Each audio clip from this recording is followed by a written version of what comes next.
for granting us this interview. So the first question we have for you is, how do you think discrimination affects the educational system in Colombia? Well, I think that discrimination is it's a great effect in all the systems, because if we are capable of handling everybody's interests, everybody the same way, then the richness of all the decisions would be inclusive with everybody. The study of the PISA tests demonstrated that education is capable of leveling everybody. Education is the must to get the world going, with everybody included in it. So discrimination, it's a great weight on get the education and the countries in the right path. Do you believe that in Colegios and Carlos discrimination actually exists? Well, I think discrimination, it's a big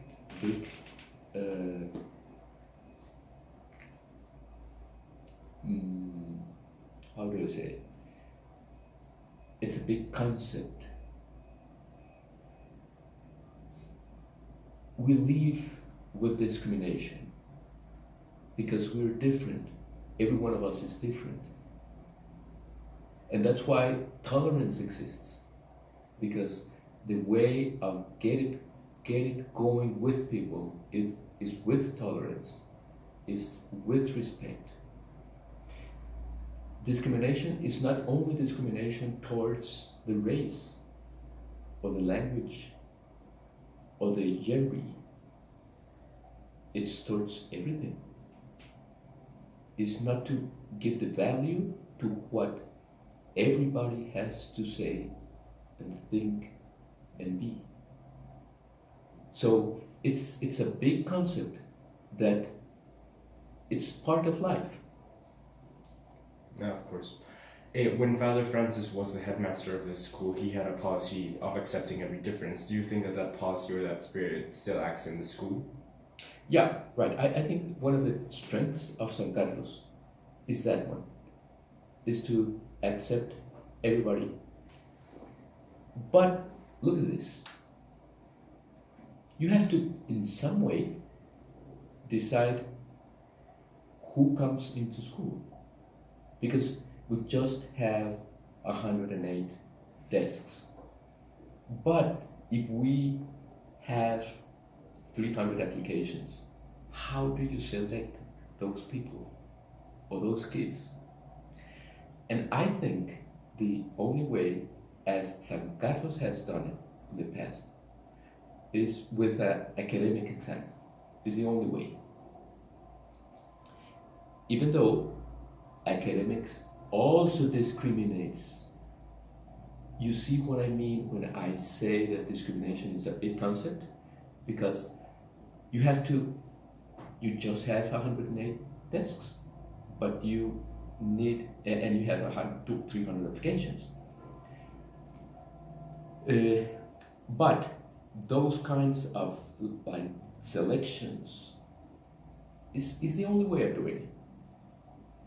Instead of adding to it separate mothers or single mothers or not Spanish speakers. For example, this year we're receiving a Russian kid that speaks zero Spanish and very little of English. But he made a good exam with a translator. We brought in a translator from Russian to English, and he made a good exam. So I think that's a way of handling San Carlos, with no discrimination towards anything different. than the academics. Do you think that it should be necessary, or would you conceive doing an inclusion program in the school for the students? Doing what? Would you think that it would be appropriate to have an inclusion program for the students? Like, for example, to know or to make them know that there are actually different, to reduce the inacceptance or intolerance towards the different types of people that there are? Yeah, that's what we started a year ago with the Emmys. Because before you get into that point, you have to know yourself. And after you know yourself, you have to understand other people and know them. And then you will be able to tolerate them. Look, I just received a very good book. Probably this will be the program that we start next year for 9th, 10th, and 11th graders. And it's about the behavior among adolescents and young adults. And it starts like me, myself, and I. That's the first chapter. Personality plus me and my brain. First, you have to know who am I. Then manage who am I.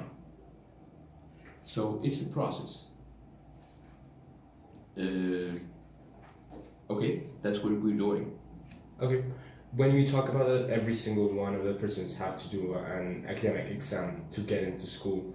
Is that the same process you do for any type of disabled people, let's call it like that, for example, people with Down syndrome, or any type of mental or physical, like disablement? Okay, our setup doesn't have the capability of attending those kind of difficulties. So we have thought about it, but we are not capable right now to do it. So those people would receive a different treatment, but we would not be able to handle them. Okay. If the school right now proceeded to have an injury in a teacher or a student, and the capabilities or the facilities of the school were not able to hold them or manage their new request, would there be any change in the design or the architectural way that the school works? Sure, we will do that. Right. We had a student some years ago, like 10 years ago, who had no legs, I think. And we did adjustments for the bathrooms and everything. Sure, we will be doing that. Okay. You as a person, have you ever witnessed discrimination in the educational systems? Well, it's something that you have to form in students every day, to teach every day. To be able to keep going with people, with them. Okay, what would be your advice to a person that has been discriminated and does not have the encouragement to continue studying?